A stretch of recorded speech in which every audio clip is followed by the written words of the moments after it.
John Henry looked at the machine and saw images of the future. He saw machines taking the place of America's best laborers. He saw himself and his friends unemployed and standing by a road, asking for food.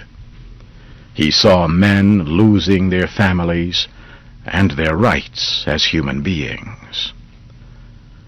John Henry told the supervisor he would never let the machine take his job. His friends all cheered. However, John Henry's wife, Polly Ann, was not happy. "Competing against the machine will be the death of you," she said. "You have a wife and a child. If anything happens to you, we will not ever smile again." John Henry lifted his son into the air. He told his wife, "A man ain't nothing but a man. But a man always has to do his best. Tomorrow I will take my hammer and drive that steel faster than any machine."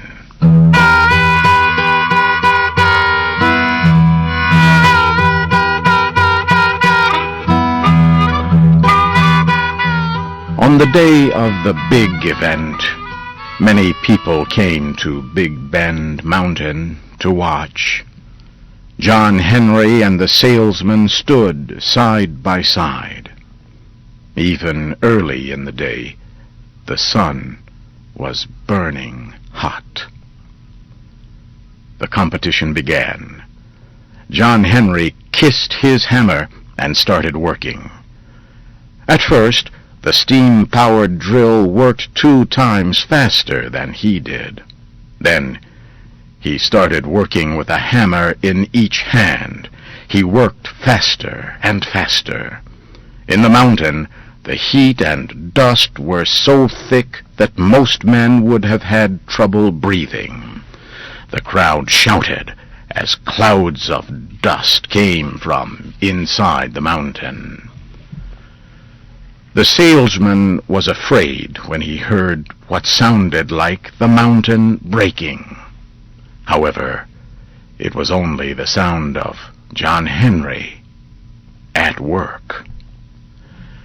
Polly Ann and her son cheered when the machine was pulled from the tunnel. It had broken down. Polly Ann urged John Henry to come out, but he kept working faster and faster. He dug deep into the darkness, hitting the steel so hard that his body began to feel him.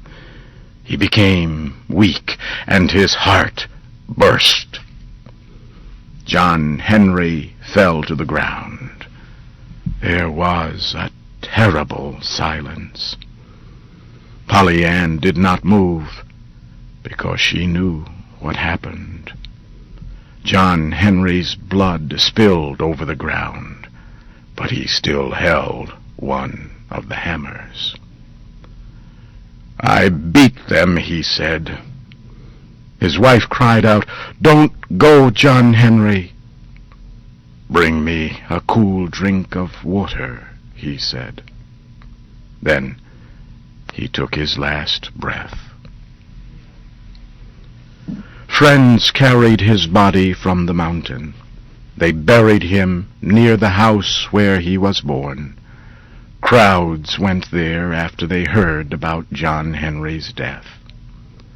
Soon, the steam drill and other machines replaced the steel drivers. Many laborers left their families looking for work. They took the only jobs they could find. As they worked, some sang about John Henry.